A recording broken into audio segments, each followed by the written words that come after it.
today to discuss the next chapter in the Lent Book is David Primrose, Director of Transforming Communities for the Diocese, and Roger Pooley, who is a reader in the Loggerheads group of churches. Thank you both very much for coming and for reading the chapter.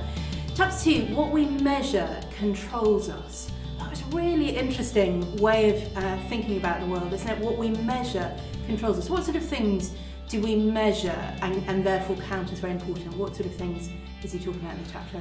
Well, he's talking about budgeting because it's a book about mammon, but you can see all sorts of ways in which, for example, people are valued by the amount of money that they earn, which is partly a matter of justice as well. If you think of gender pay gaps, for example, that would be an important aspect of measuring in order to right a wrong. Or even just casually, you know, if you're trying to lose weight and you've got one of these Fitbit things, if you haven't done your steps. Yeah, people are measuring their breaths, literally sometimes, aren't they? You know, we talk about God measuring the hairs on our head, but literally every breath you take and every step you take. It's extraordinary, isn't it? And David, he talks a lot about, just following on from that, what we measure in terms of money. He talks about the value of things like volunteering and the environment and things which aren't measurable. What are the things that perhaps in our own lives are not measurable but still valuable? I mean, one of them very much is around relationships, what we give of ourselves to others. There's a strange way in which the generosity that people have is seldom measured. And so there's very often people measure what they want to use to control the environment. People who are powerful choose what we're going to measure, and then they choose those things at which they come out quite well. Absolutely. So measures are a way of actually establishing people and retaining power. Yeah, absolutely. I think one way that's very obvious that that's happened, I used to be a school teacher, and you see it with schools so obviously. They set the standards, and so teachers teach to those standards, and then we can say, well, everything's improved. You know, and it is almost just, you know, using the measure to control the education, to show what they wanted to show in the first place. And it's quite, the way that works, you know, feels very manipulative sometimes, doesn't it? When we're measuring things, we can work to the measure. What is the problem with just measuring things? What are the kind of things that overlooks, or the kind of people that it overlooks? Well, there are two sorts of ways I think that there's a problem. First of all, as David said, it's to do with relationships, and you don't think, well, at least I hope you don't think I've scored a 9 out of 10 for my marriage today or anything like that.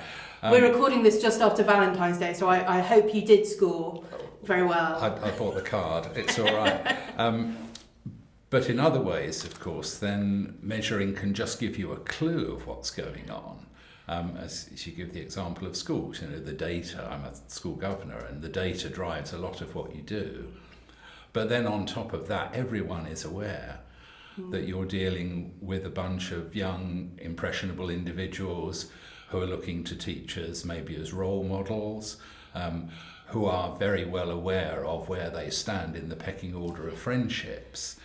And at that point it becomes slightly sort of corrupting to think just in terms of who's the most popular.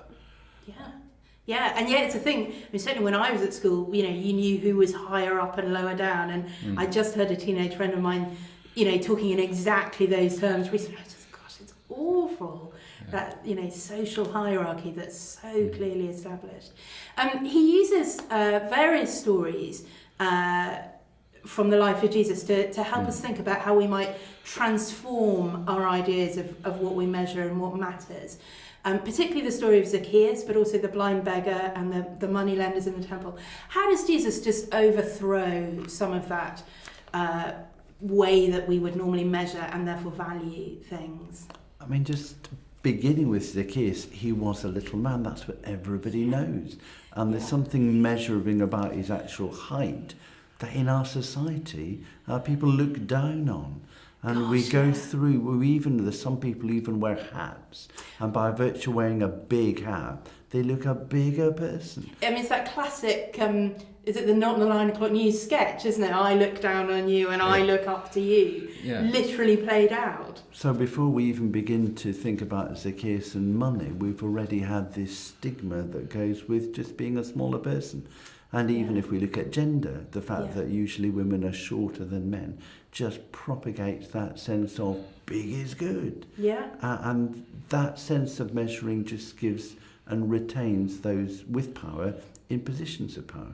Yeah, that's a very interesting thing. Roger, what about you? What struck you about the way he used the way the Zacchaeus story is? The Zacchaeus story is interesting because everyone knows he's unpopular, not just because he's a titch, but because he's a collaborator. Yes. And tax collectors, even in societies like ours, are not the most popular of people, but they're generally people of integrity. But he's a cheat. Yeah. And so everyone knows that you look down at Zacchaeus, but you fear the power that he's got to get your money and hand it over to the Romans. So he's a dangerous person, as well as David's suggesting being vulnerable. And he's vulnerable because he needs something more than what he's pulling in. And certainly that encounter that he has with Jesus transforms everything, doesn't it? You know, it transforms his whole life, but also the way, I guess, that other people viewed him as well. Yes. And take something away from an item that is measurable, how much money he has, into something that's much less tangible. And one of the real struggles with using stuff we can measure is a single indicator is taken to represent the totality of what somebody's worth. We value what we measure rather than measure what we value. Yeah, that's a great way of putting it. We value what we measure rather than measure what we value. So how could we be better at measuring and valuing things in the way that Jesus valued? What might that look like in practice? What might be some of the things that are naturally overlooked or that we normally don't think about that we could be more conscious of? I'd love if we began with any measurement we have to say that's just an indicator. It's not actually the objective and sole criteria.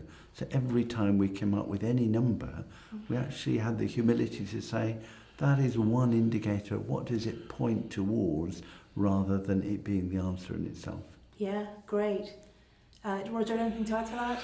I suppose you would have to put it in a church context and say you measure the size of congregations. That's not a measure of the sanctity or the effectiveness of the congregation. It's a measure of who turns up. Yeah. And it's not unimportant, but it's also dangerously misleading. Absolutely, and that's a really good reminder that as Christians we're just as susceptible to that whole what we're measuring is what counts, isn't it? Every year doing those statistics for mission and counting who's on your electoral roll and all of those things, and it's very easy to fall into the trap of thinking, well, therefore that's what counts.